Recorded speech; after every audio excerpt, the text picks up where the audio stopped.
Good day, everyone. The topic today is pathology of the mediastinum. The pathology of the mediastinum is an uncommon topic in pathology, but it is very important that we have a good grasp of the tumors involved or involving the mediastinum. First, appropriate therapy for various mediastinal tumors differs considerably according to the histologic type of the tumor, and it may significantly impact on survival. Now, it is not common to see mediastinal specimen. In many centers, what we see usually are the fine needle aspiration biopsy specimens and samples. In fact, in mediastinal pathology, there is minimal invasive sampling to establish a tumor, such as a thymic epithelial tumor, and therefore a candidate for resection. So compare that with a lymphoma, in which the surgical resection is not indicated and that chemotherapy is the more appropriate treatment. Now, there are challenges in the surgical pathology of mediastinum. First, there are many different types of lesions, and there is overlapping histologic feature. This is probably the most important aspect or the most important challenge in mediastinal pathology, the difficulty in obtaining good biopsies, which may result to non-diagnostic samples, sometimes inadequate sample, crash artifacts, poor preservations with extensive necrosis, fibrosis, or cystic chains. There are also his overlapping histologic features, like the differentiation between thymoma and neuroblastoma, seminoma, metastatic small cell carcinoma, and even lymphoma. It therefore requires significant experience with mediastinal pathology because specimens from this location are relatively uncommon.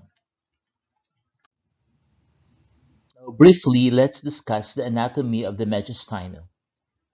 When we say mediastinum or mediastinum, it is defined as a space in thoracic cavity between lungs. So you can see the boundaries of mediastinum are posteriorly, you can see here the thoracic spine, anteriorly, the sternum and your costal cartilages, laterally, you have the mediastinal pleura, superiorly, you have the thoracic inlet, and inferiorly, your diaphragm. Of course, there are subdivisions. So a transverse plane passing through the sternal angle to the junction of vertebrae T4 or T5 separates superior from inferior mediastinum, or think of superior mediastinum as above the heart. Space in front of the heart is your anterior mediastinum, and the space behind the heart is your posterior mediastinum. And then the region of the heart is the middle mediastinum. A general differentiation or compartmentalization is that we have the superior mediastinum and the inferior mediastinum, consisting of your anterior mediastinum, the middle mediastinum, and your posterior mediastinum. In this photo, you can see the contents of mediastinal compartments. But for practical purposes, the main contents of your mediastinum for which tumors can arise are the thymus and of course your mediastinal lymph nodes. But let's take a look at the different compartments and the rest of the contents.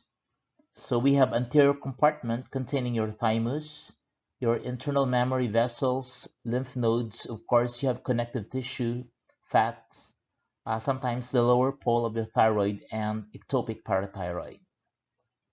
In the visceral compartment, you can see here the heart, of course, the pericardium, and with all the great vessels involved, the ligamentum arteriosus or PDA, thoracic duct, some nerves, lymph nodes, and anterior surface of your vertebral body.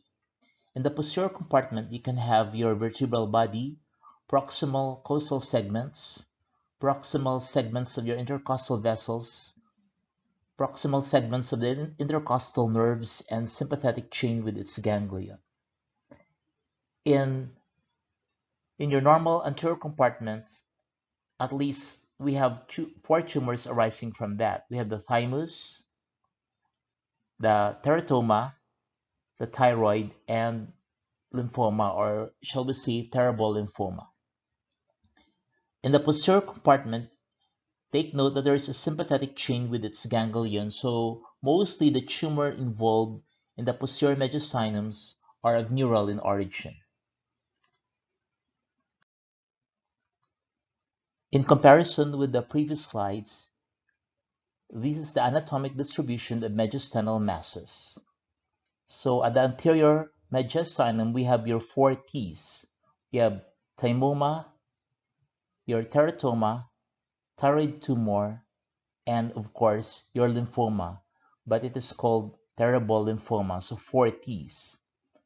And then in the middle mediastinum, you can have your bronchogenic cyst, bronchogenic tumor, your lymph node hyperplasia against the lymphoma, vascular masses, and some pluripericardial cysts. And at the posterior mediastinum, you can have aneurysm, which can cause mass, bronchogenic tumor, enteric cyst, esophageal diverticula, esophageal tumor, and in my experience, these tumors are mostly of neurogenic in origin. This is the WTA histologic typing of tumors of the thymus. The slide is too small, but we can see here there are epithelial tumors, which can be thymoma, thymic carcinoma, can be neuroendocrine tumors, some germ cell tumors, lymphoid tumors, stromal tumors, tumor-like lesions, neck tumors of the thymus or related branchial pouch derivations. You can also have metastatic tumors and some unclassified tumors. Take note of the normal histology of the thymus gland. So a thymus gland is related to your lymphoid tissue or lymph node. So you also have your cortex and you have a medulla. So a characteristic feature of the thymus gland is the presence of Hassel's corpuscles here, which is described like a squamoid appearance in your light microscopy. Now this is a hallmark of your thymus gland. This is the schematic representation of your normal histology of the thymus gland. So basically, the thymus gland contains two major components. You have your lymphocytes or your thymocytes, and you have your epithelial cells, or also called epitheliocytes. So of course, there are characteristic difference between these epithelial cells. So we have subcapsular, which can be a little bit more of a spindle. You have your inner cortical, a little bit rounded, and medullary, which are more rounded compared to your inner cortical. And of course, you have your thymocytes, which can also be subcapsular, cortical, or medullary.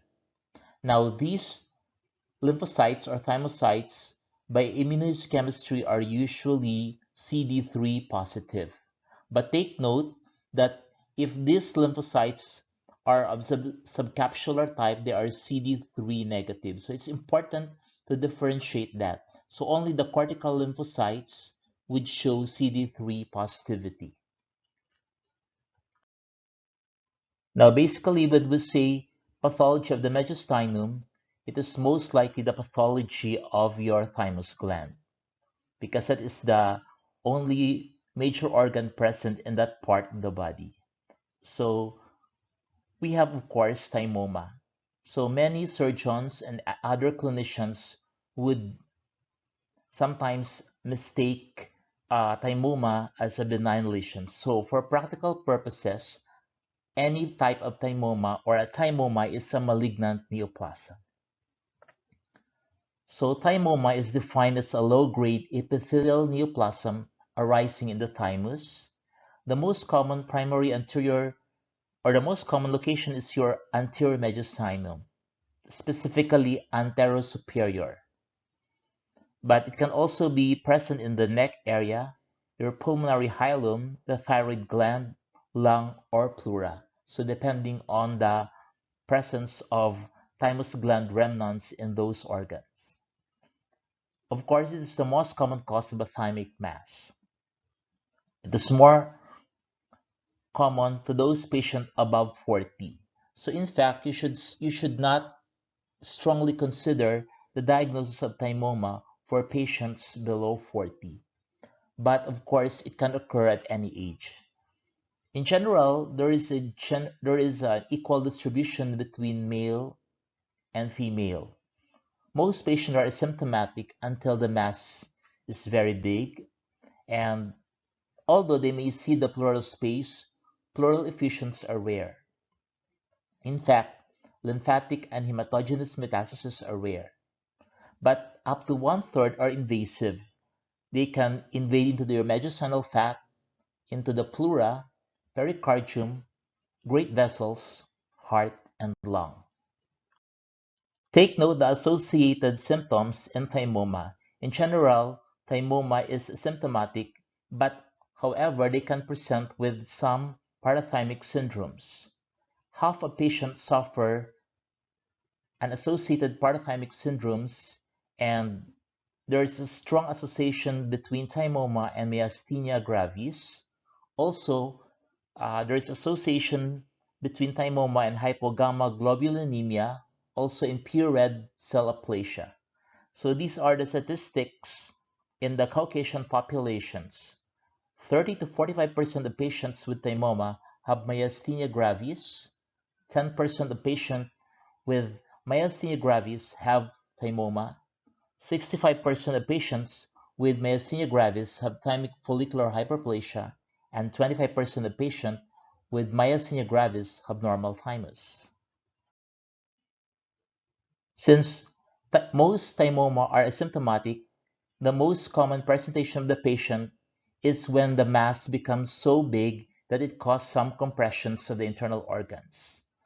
Compressions of your esophagus, maybe your airway, and also other structures within that mediastinum.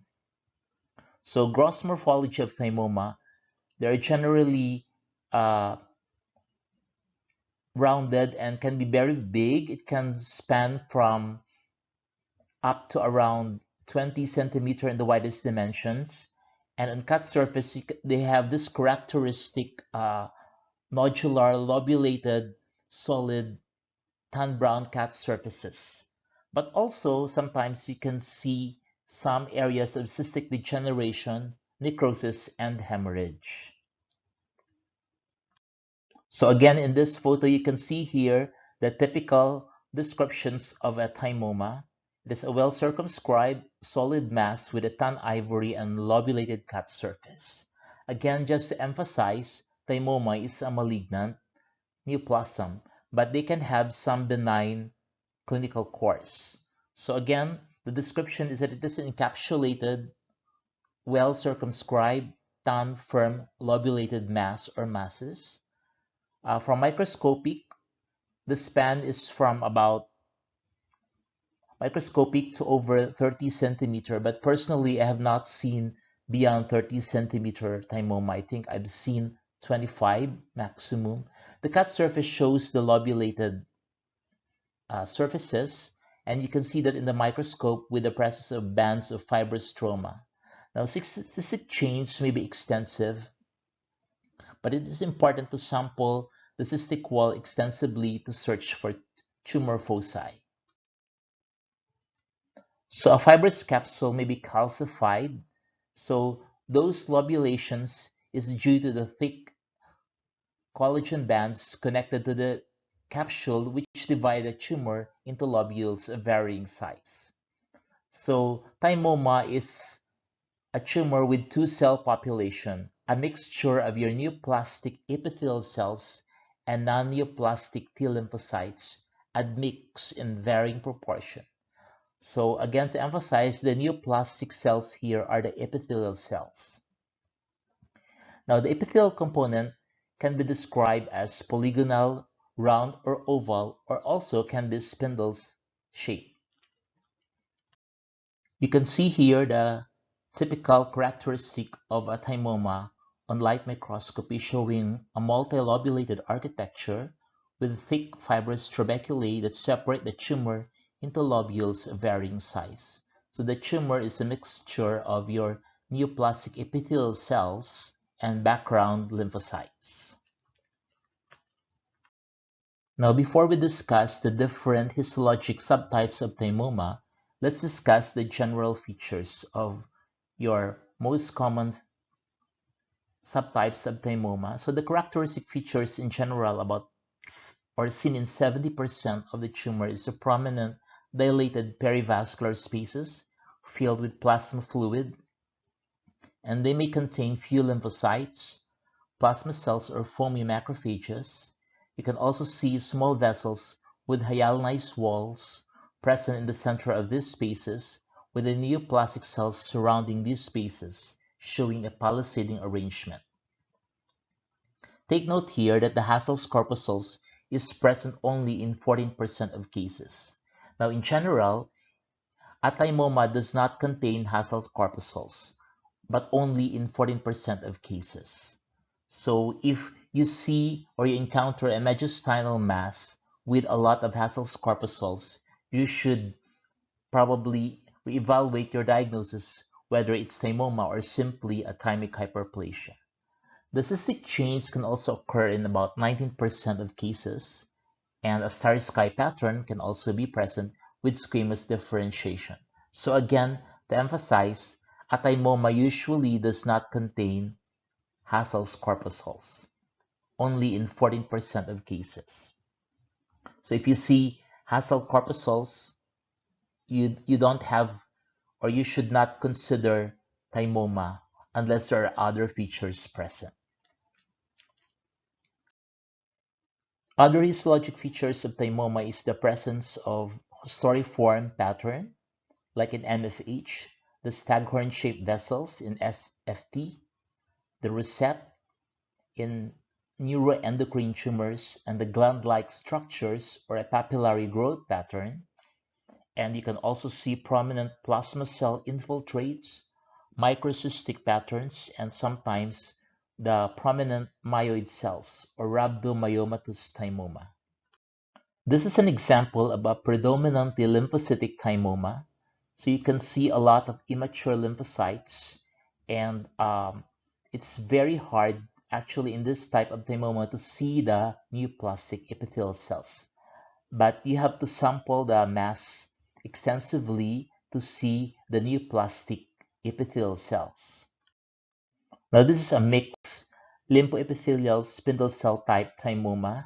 So the epithelial cells here display a spindled appearance with fascicular architecture compared to previous slides which shows a more rounded type of epithelial cells. Now let's take a review of the classification of the thymic epithelial tumors. So Levine and Rosai in 1978 classified thymoma into four groups. We have thymoma, encapsulated thymoma, we have malignant type 1, which is invasive, and the malignant type 2. Now, in 1985, Mueller and Hermelink reclassified thymoma into different subtypes within the group. We have thymoma. In the encapsulated type, we have the medullary type and the mixed type, and the predominantly cortical or well-differentiated carcinoma in the malignant type 1, and in malignant type 2 is a thymic carcinoma. In 1999, the WHO reclassified thymoma now to what we are using in the classification. So we have, in general, a thymoma, and then an encapsulated thymoma. You have type A, type AB, we have type B1, B2, B3, and we have the thymic carcinoma or the type C thymoma. Take note here, the thymoma here in the first group is that this is only applied for a very small tumor. So sometimes very small tumor will not present specific features or very difficult to classify and are simply labeled as thymoma without specific grouping. So this grouping here are usually applied for tumors which are big enough to, to show the histologic features, and you can sample the tumor more extensively. This is a schematic representation of the WHO classification of tumors of the thymus, or specifically your thymoma. So we have different types of thymoma based on the histologic features. You can see here type A is mostly spindle cells with no atypia. So very little lymphocytes in the background. In fact, you have to sample the tumor extensively. In type AB, you have a mix of lymphocyte and also some of the spindle cells. So spindle cells plus lymphocytes. In type B1, this is mostly lymphocytes, predominantly lymphocytes, and very hard to see your rounded neoplastic cells. In type B2, you have an equal proportion almost of your lymphocytes and rounded neoplastic epithelial cells. And to some degree, an atypia is already present. In type B3, you can see the palisading perivascular sinus, and also you can see a lot of atypia already in type 3 or in type B3. This study was done in 2006 by one of our residents. This is entitled The Prognostic Usefulness and Clinicopathologic Correlation of Thymoma based on the new WHO classification from the Philippine Heart Center experience from 1976 to 2004. Well, basically, this is a duplicate study, but we don't have a lot of thymoma samples in the Philippines. And in fact, there is a direct or almost direct correlation between the histologic subtypes and the prognosis of the patient. In other school of thoughts, they said that the histology of the thymoma does not correlate clearly with the histologic features, but more on the staging. But that is an obvious perspective.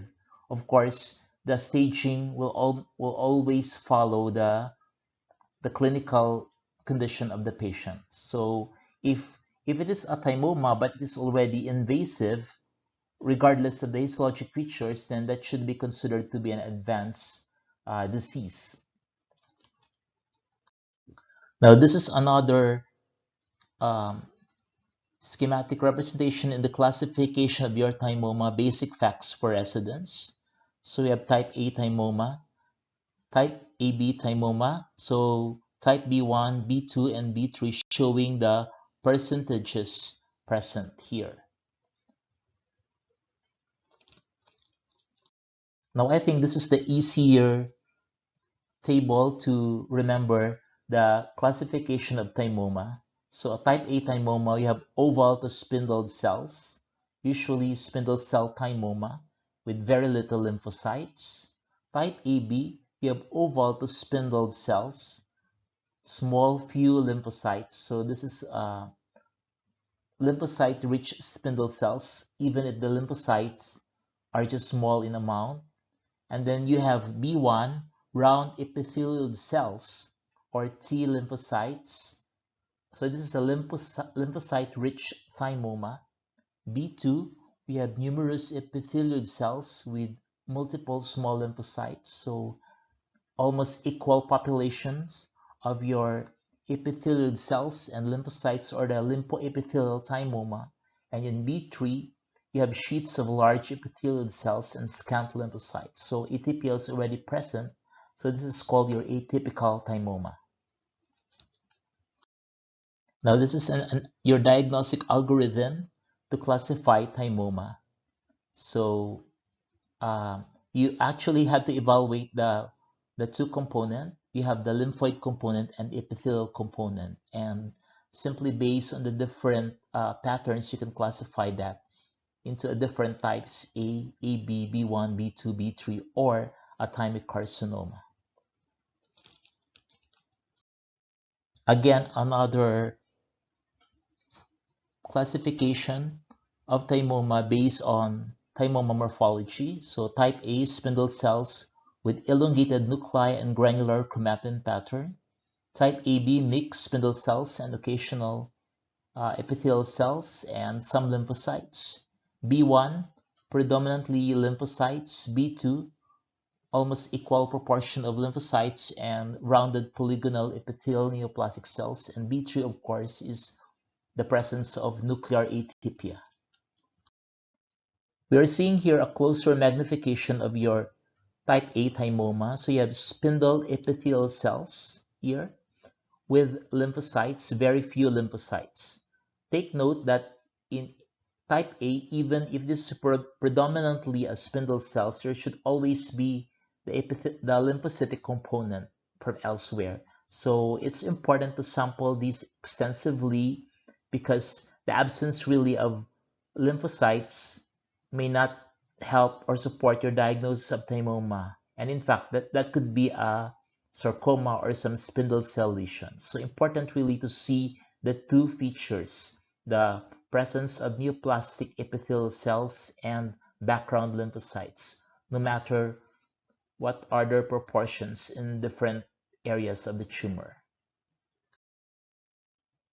So the major differential diagnosis of a type A thymoma is your type AB thymoma and some other non-epithelial malignancies like synovial sarcoma or solitary fibrous tumors. So the immunohistochemistry here is you have to do TDT, and it's positive in more than 10% areas with moderate TDT or any dense area. That could also that could be considered to be an AB thymoma.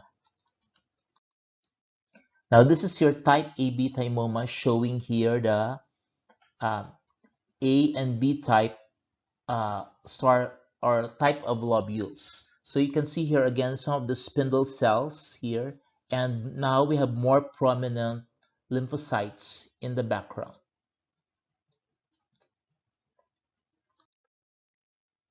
So in type AB thymoma, usually it is not required for diagnosis, but you can always do that. You have pan-CK, you can do pan-CK, the TDT, and also CD20.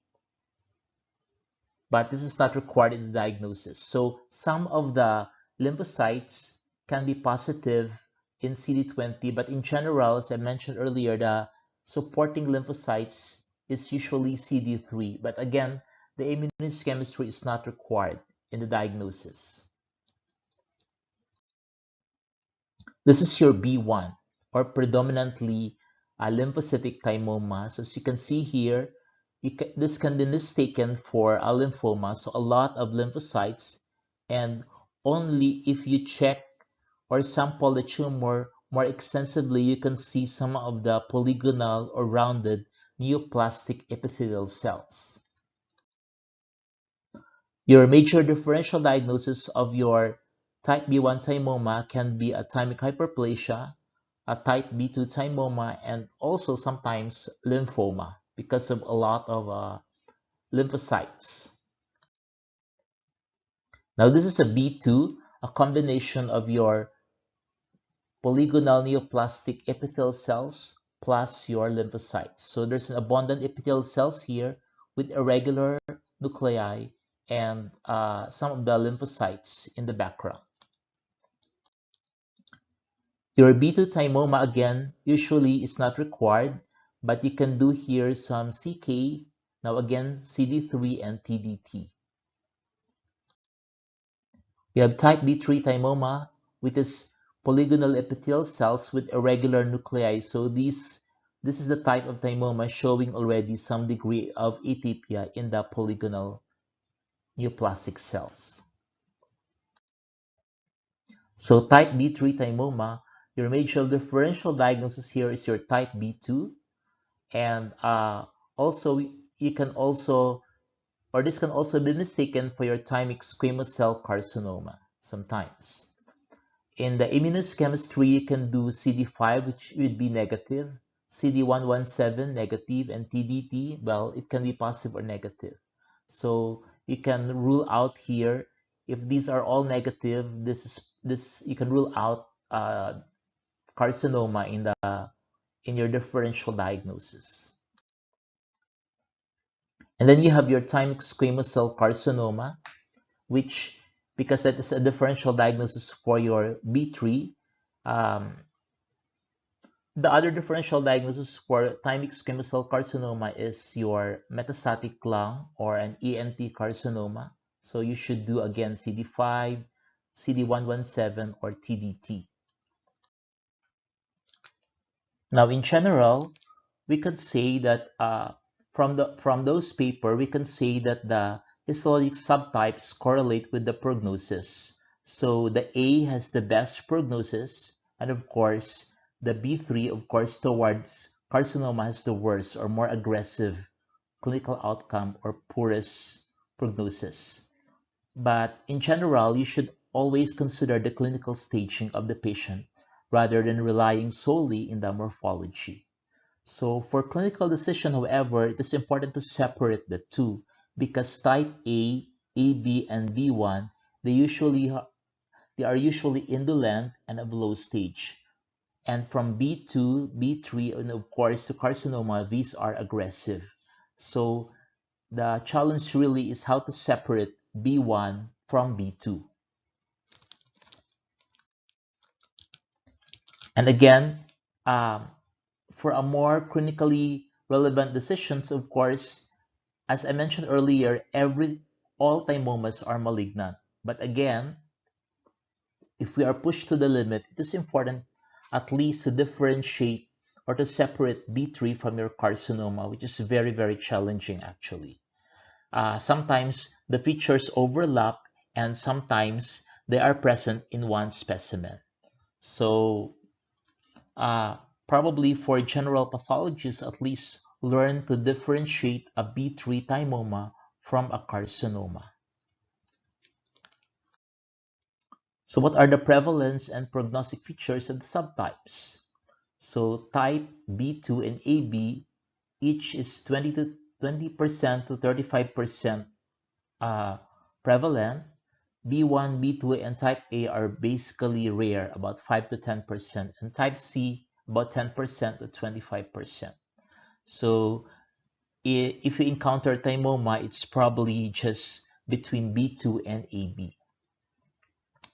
Now the prognosis, although the prognosis correlates heavily with the histology, the most relevant factors are still your tumor stage, combine that with your WHO histologic type, as well as the resection status, of course, because if the margins are positive for thymoma, then there's a tendency for recurrence. So type A and AB thymomas in stages 1 and 2 almost always follow a benign clinical course. So I put here quote unquote benign, but again, just to emphasize, all thymomas are malignant. Your type B1 has low malignant potential, but there is a tendency for local recurrences and metastasis may occur even after 20 years. While type B2, B3, and of course type C or the carcinoma are clear-cut malignant tumors. So we have discussed the different prognostic factors, which are multifactorial, but take note that invasion is the most important. The best determination of invasion is by the surgeon at the time of operation, better than CT imaging. So it's important that even a well-encapsulated tumors should be inked at the time of gross evaluation. Another sign of possible invasion is the presence of islands of thymoma in perifatty tissue. Now, during the operation, the surgeon should be able to identify if thymoma is adherent to adjacent structures. So the surgeon should designate the site of adhesion on the specimen so the pathologist can take careful section of that area. Sometimes an inflammatory fibrous reaction can also lead to false impression of tumor invasions. So it's important. I think the most important really here, even a type A thymoma, is the completeness of resection.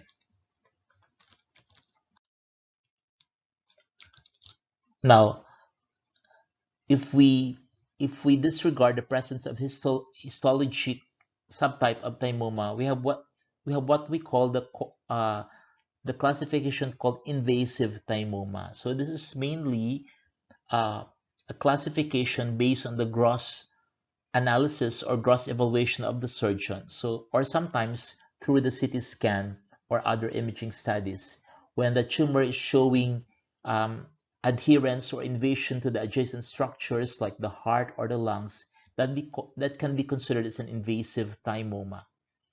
Or and sometimes in the microscopic evaluation, you can see here there's invasions in the perifatty tissue.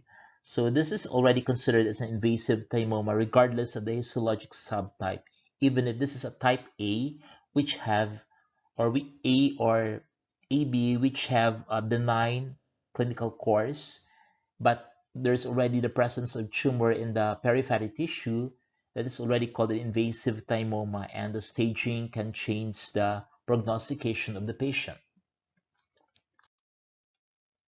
So this is the descriptive features of an invasive thymoma. They appears on CT scan as an irregular, ill-defined mass.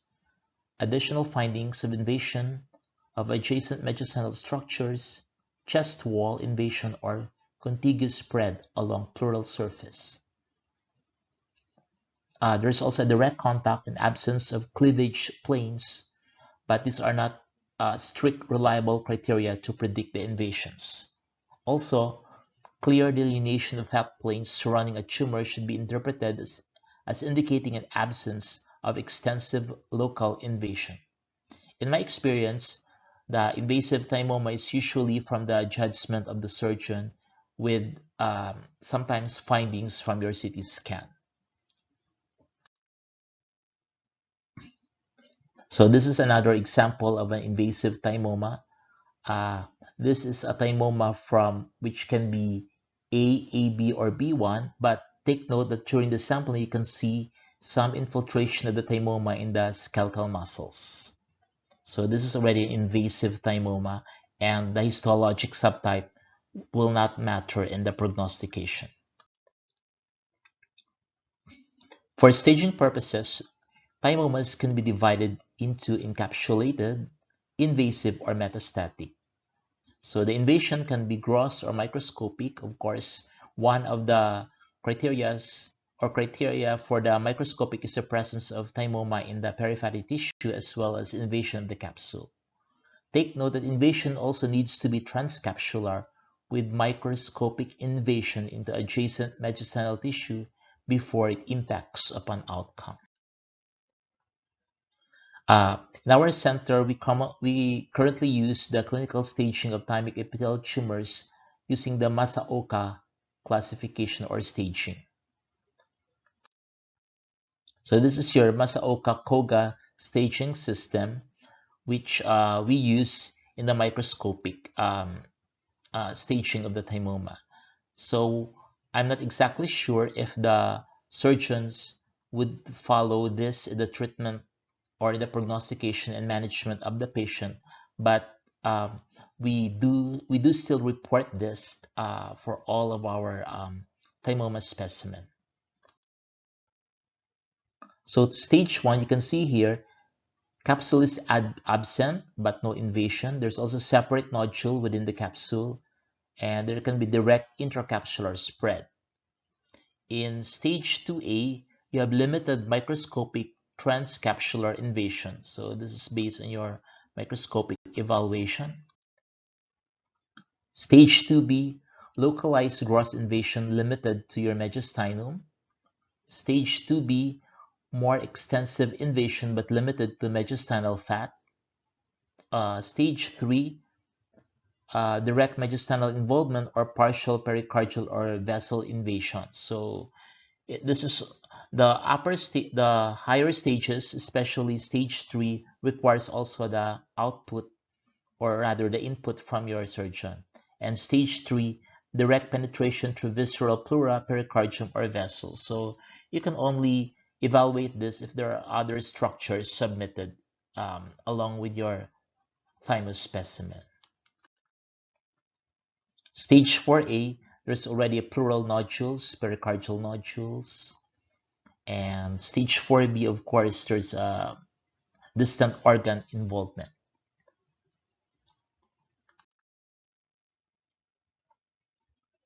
So also the AJCC have their own classification derived from your Masaoka Koga staging system. But I I saw some previous studies that the Masaoka Koga stage um, correlates well with the prognostic or the clinical outcome of the patient.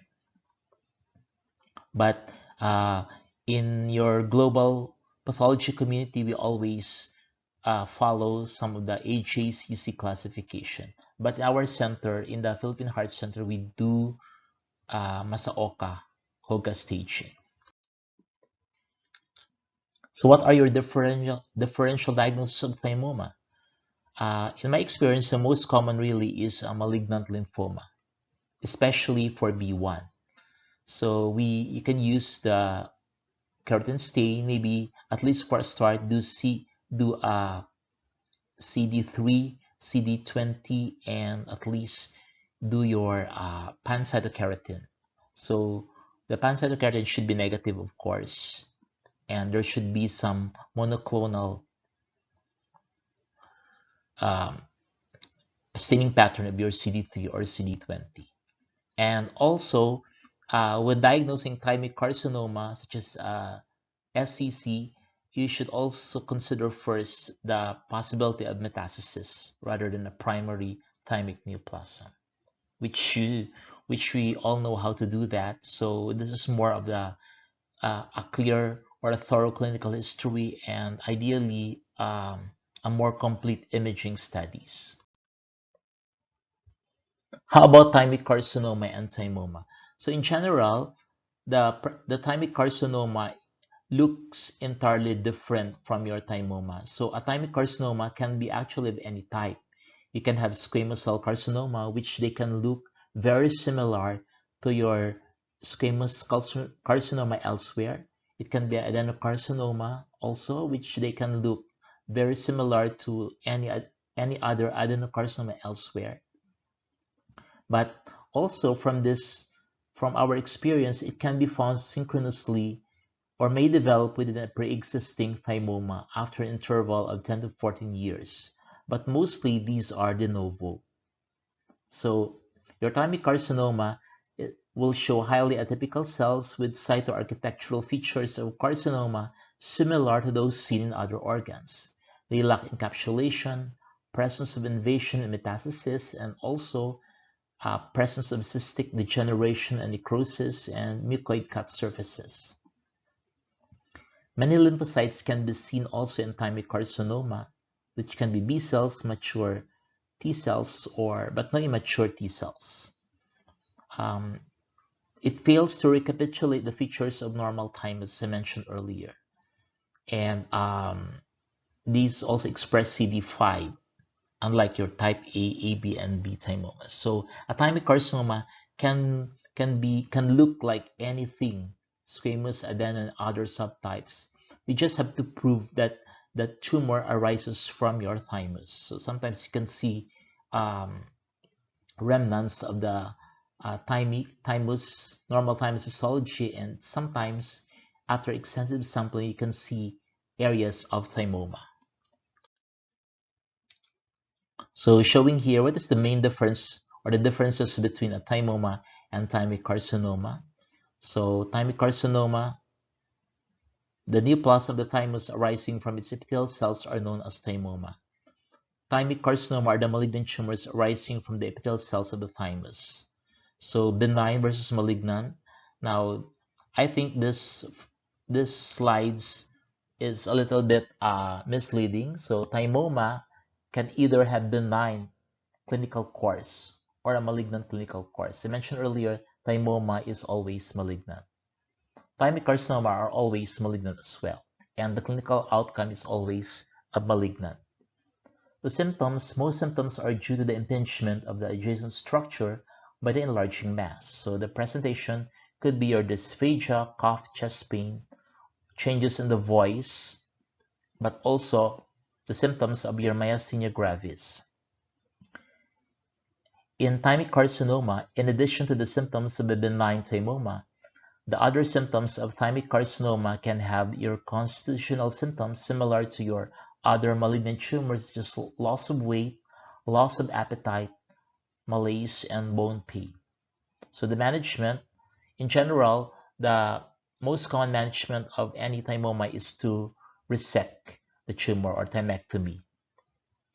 While in thymic carcinoma, it's always followed by radiotherapy after your thymectomy. So we have within the thymic carcinoma spectrum, you have low grade and high grade. So of course, as in any other tumors, your well differentiated tumors have better clinical outcome. So your squamous cell carcinoma, mucoepidermoid carcinoma, and maybe basaloid carcinoma. Your high grade tumors, of course, have poor outcome, but these are all malignant. So your lipoepithelial-like carcinoma, mucoepidermoid carcinoma, clear cell, sarcomatoid, and anaplastic could have rapid response. In my experience in general, most thymic carcinoma that I have encountered really led to death of the patient.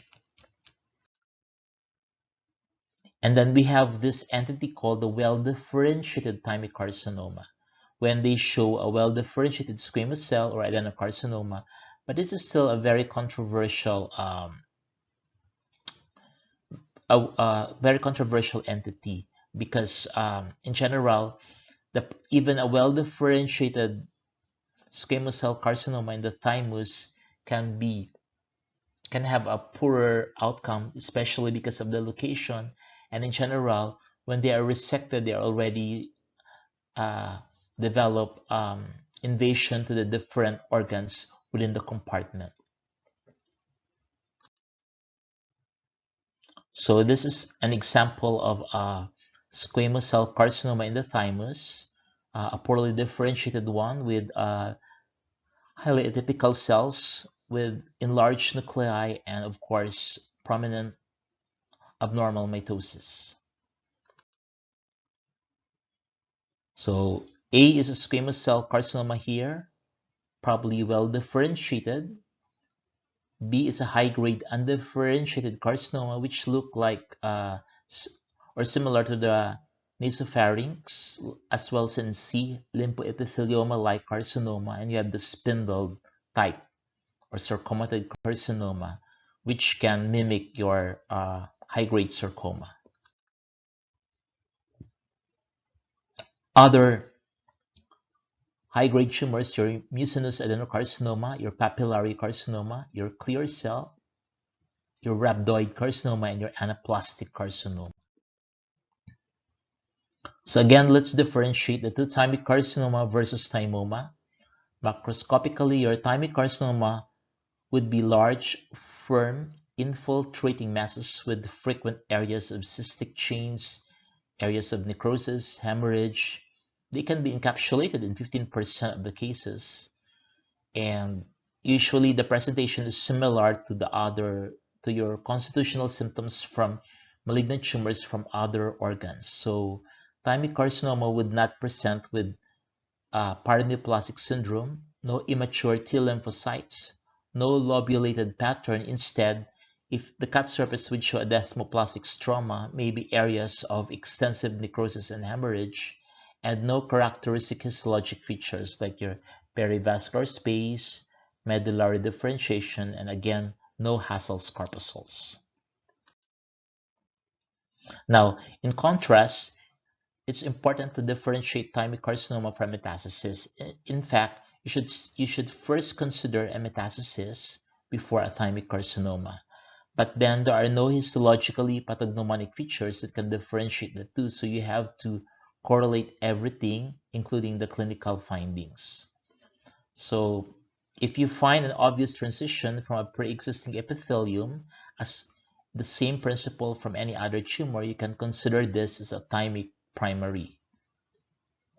There are some special variants, like the basaloid carcinoma with cystic changes, carcinoma with rhabdomyomatous cells, which can suggest that this is a thymic carcinoma. So in general, your primary thymic carcinomas are rare, so you have to consider a metastatic foci first before thinking of the primary.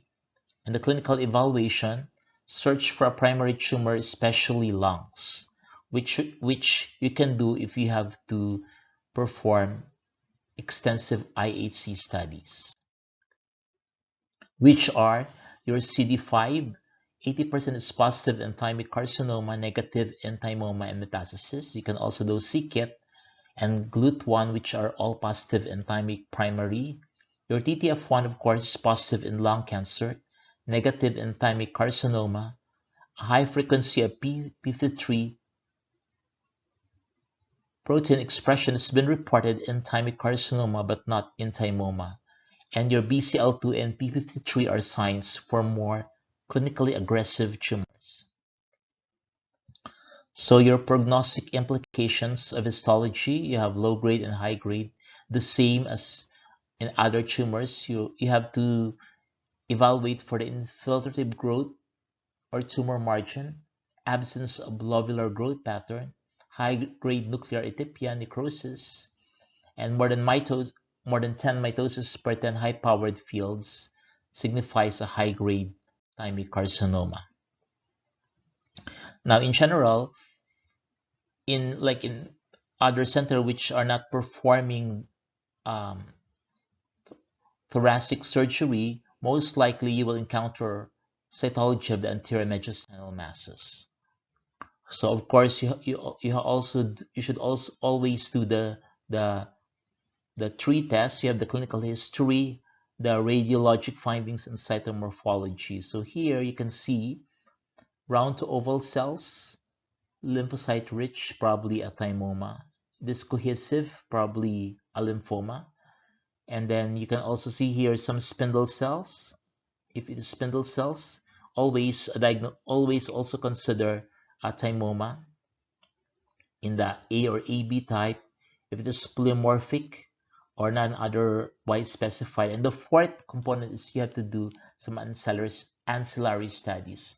I would think that the patient would still appreciate if you do the ancillary studies, because the FNAB of the mediastinum is a very difficult process in general, and a lot of times we receive either inadequate specimen or non-diagnostic aspirate. So you have to consider a lot: clinical findings, morphology, and radiology. So location, we have anterior, you have consider the 4T, thymoma, teratoma, thyroid, or the terrible lymphoma. Middle, probably lymphoma or metastatic tumors. Superior can be thymoma or lymphoma, and then posterior usually are neurogenic tumors, just ganglioneuroma or ganglioneuroblastoma. You also have to consider the age. If they are young, do not consider thymoma first. So usually for young, consider a lymphoma or a germ cell tumor in case of male. For middle age, maybe above 40, you can start considering thymoma.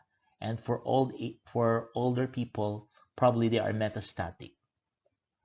Now for thymic carcinoma, they can develop across ages, but usually in the elderly. So the symptoms can also vary depending on the etiology of the tumors, and always correlate with the radiologic findings.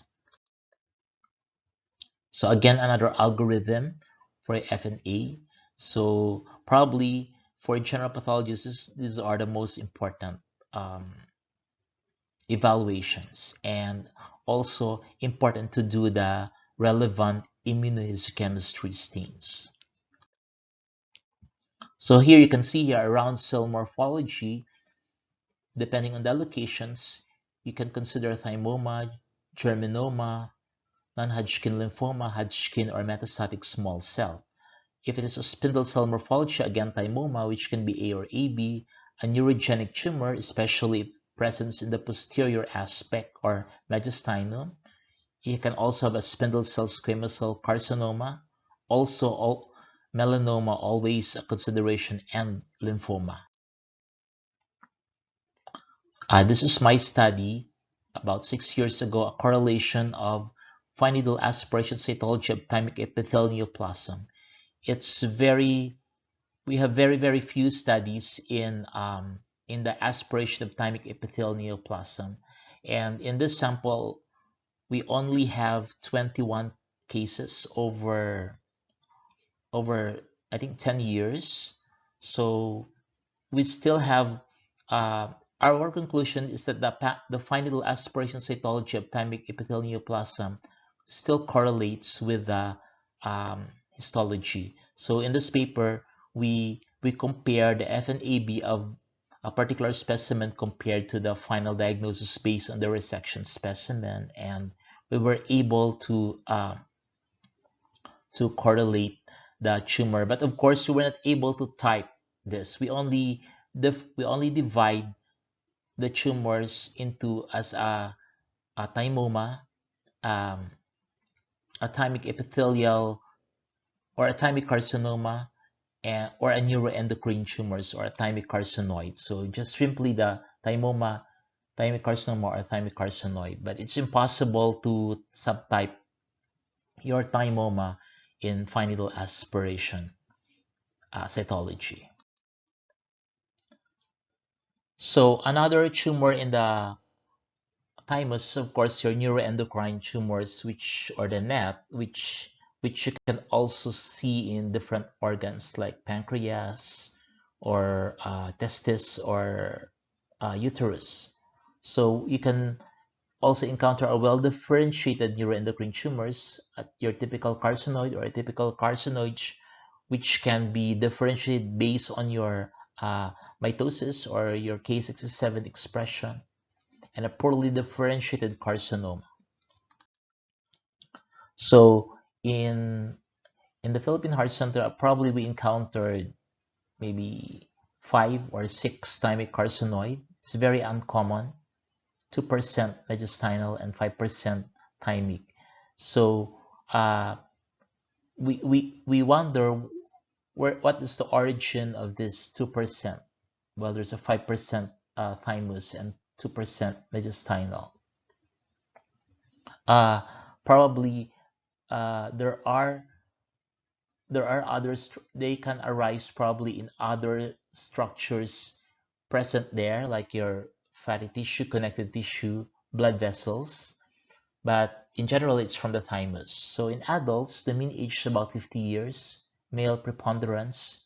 They are usually associated, or rarely associated, with carcinoid syndrome. Can also be associated with your Mann-Cushing syndrome. It varies in size from 1 to 18 centimeters. It can be well circumscribed or encapsulated or not. So the evaluation, the classification of carcinoid as typical, atypical, or sometimes small cell carcinoma is also similar to the neuroendocrine tumors found elsewhere, like in the lungs or pancreas.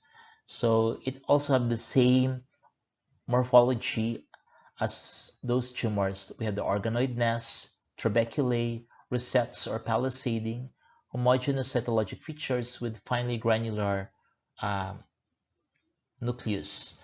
Uh, it's important, of course, again here is to just to prove that the origin of your carcinoid is really the thymus and not a metastasis from the lungs or other organs. So you can see here organoid nest composed of uniform polygonal cells. Presence also of a lot of mitosis here. You can see which are some of those criteria to classify a neuroendocrine tumor as a typical or small cell carcinoma. Now, this is again a thymic carcinoid um, showing the organoid pattern, and of course, very important to do here immunohistochemistry. First, of course, is to your mitosis, which are best differentiated or delineated by your Ki67 or other proliferation marker.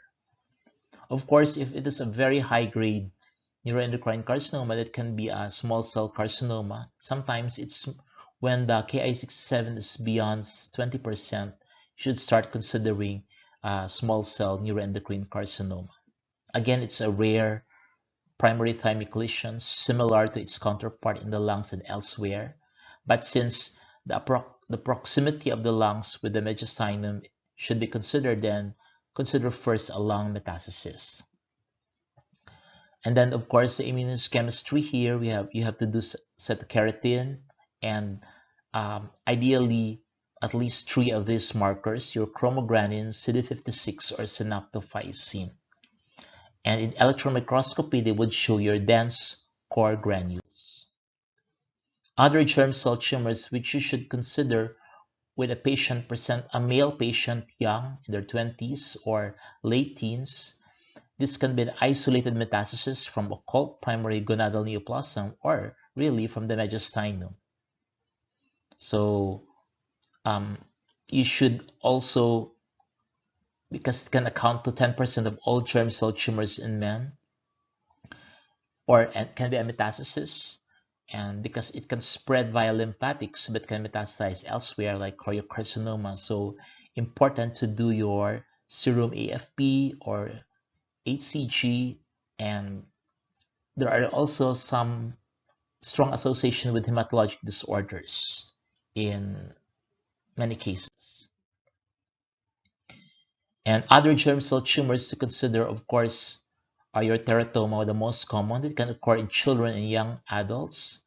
So the same germ cell tumors you can see in testis and in ovary, usually asymptomatic, but if large enough, can cause mediastinal compression. So in general, the tumor of the mediastinums are asymptomatic, especially if they are non-thymoma.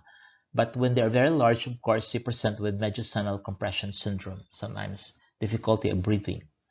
So the teratoma can be, of course, this is benign, well differentiated, but they can also be immature and contains more than 50% immature components, and of course that can recur or can metastasize. So when a mature teratoma contains focus of a carcinoma, sarcoma, or a malignant germ cell tumor, it is a malignant teratoma. So you have to consider that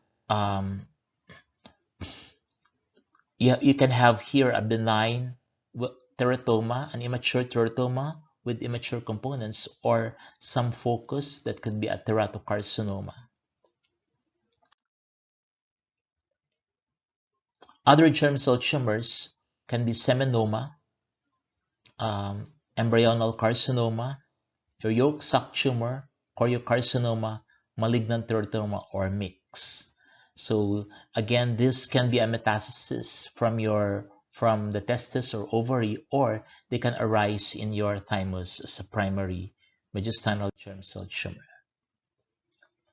Of course, a very important differential diagnosis in any mediastinal tumor is the consideration of hematologic disorders.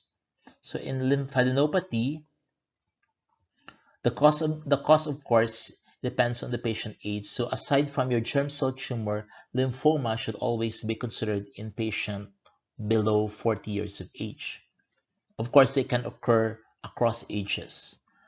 So a lymphadenopathy in imaging can be a metastatic carcinoma. It can now a lymphoma or some infectious or inflammatory conditions.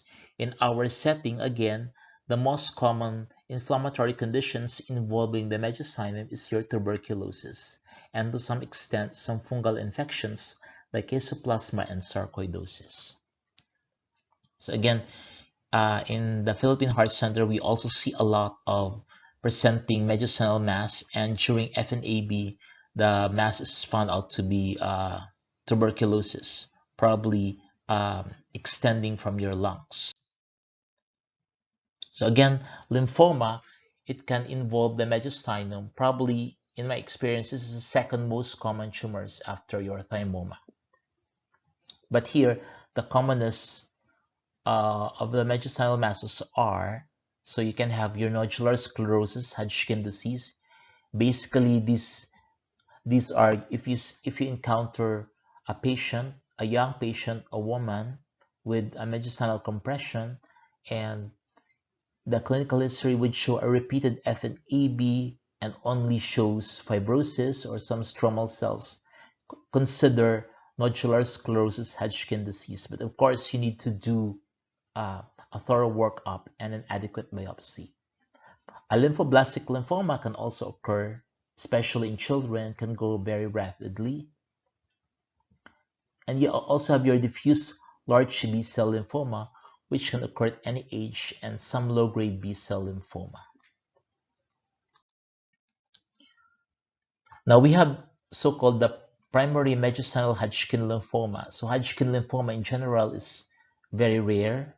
Well, it's rare, but when it is present in thymoma, it's even probably very remote consideration. But the presentation is that an incidental mediastinal mass on chest X-ray. It's usually very large, maybe cystic, and cause some retrosternal chest pain, cough, dyspnea, effusion, or superior vena cava syndrome. You can also have these symptoms, pruritus. So take note, of course, in Hodgkin lymphoma, that you see a mixed inflammatory background. So when you see eosinophils, at least in my experience, I would consider Hodgkin lymphoma.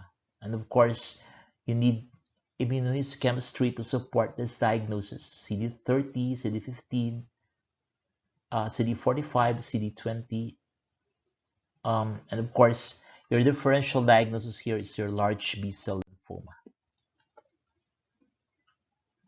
Your lymphoblastic lymphoma is a very aggressive high-grade lymphoma.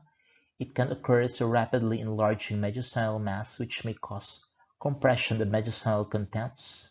It is similar to ALL. It resembles cortical lymphocytes morphologically and immunophenotypically. So you have a double CD4 positive, CD8, CD1A, or TDT. Then we have a primary mediastinal large cell lymphoma. So before, this is under the umbrella term diffuse large B-cell lymphoma. So before, when we encounter a lymphoma from the mediastinum, we just differentiate that into Hodgkin and non-Hodgkin.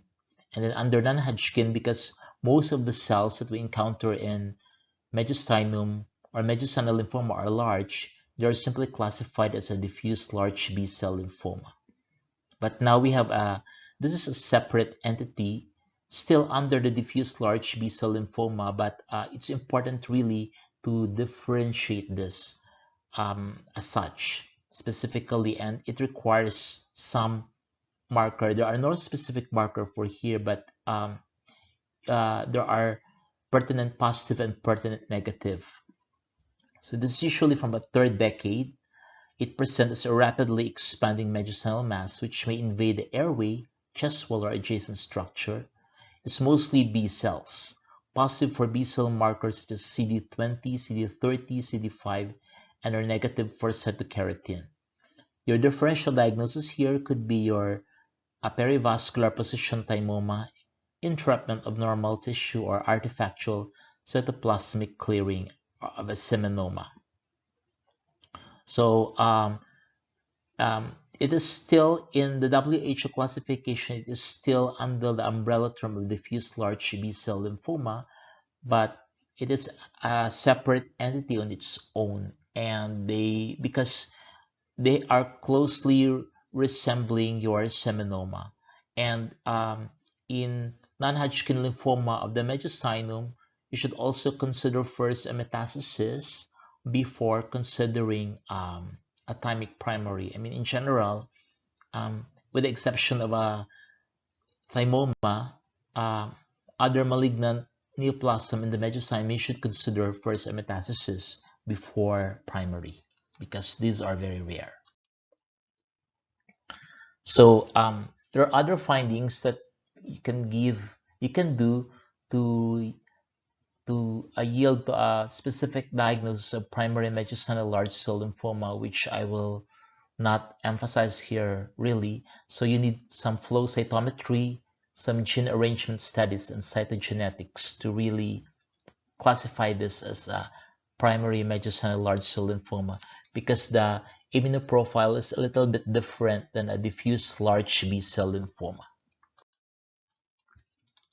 What about their mesenchymal tumors? So, because the lymphoma, or the mediastinum rather, contains other structures, blood vessels, connective tissue, fats, you can also develop other neoplasm like lymphangioma, hemangioma, lipoma, and even sarcoma.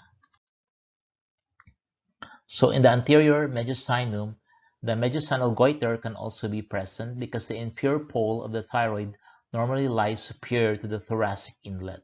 So growth through the thoracic inlet can produce symptoms related to compression of normal thoracic inlet contents. So these are mostly benign, multinodular goiter and large follicular adenoma accounting for 95%. Large multinodular goiters have little functioning tissue, usually cystic. Usually can develop cystic degeneration, fibrosis, calcification, and hemorrhage. And in some rare instances, you can develop papillary thyroid cancer. You can also have parathyroid masses for ectopic parathyroid adenomas here. So how do you differentiate basically a parathyroid hyperplasia from a parathyroid adenoma? So in a parathyroid hyperplasia, all four parathyroids, of course, are enlarged. In parathyroid adenomas, it's only one or maximum of two. So the other glands, parathyroid glands, are normal. Then we have your neurogenic tumors, which should be the first consideration for masses in the posterior mediastinum. So any of this can develop in that part of the mediastinum. So tumor of the sympathetic nervous system, your neuroblastoma, usually ganglioneuroblastoma, ganglioneuroma. You can also have schwannoma in that area, neurofibroma, or malignant nerve sheath tumors. So here you can see this is our ganglioneuroblastoma here. So we have some of the ganglion and the spindle cells. Of course, you have this schwannoma of the Verrucay body cell, Antoni A and Antoni B. What about the mediastinal cysts? So these are again your benign counterparts, mostly benign and incidental imaging. They are present usually labeled as a thymic cyst. So the most anterior common types, you have the thymic cyst, cystic thymoma, parathyroid cyst, lymphangioma, cystic teratoma. You can also have pericardial cyst, bronchogenic cyst, or gastroenteric cyst. So the classification is based on the lining here. So if superior, you have thymic cyst. So if you see remnants of thymus gland, remnants of parathyroid, and in the anterior mediastinum, you have thymic cyst, parathyroid cyst. In the middle, you have the bronchogenic, pericardial, enteric, thoracic, and the posterior again, neuroenteric, thoracic, and mediastinal cysts with Mullerian differentiation. Now, in summary, this lecture discussed the interpretation of pathologic specimen from the mediastinums, which requires familiarity with a wide range of neoplasm and care for clinical correlation. It is critical for surgeons, radiologists, and pathologists to communicate well. If tumors originally treated by non-surgical means do not respond as expected, consider additional biopsies, special studies, or consultation may be necessary to achieve the correct diagnosis. Thank you.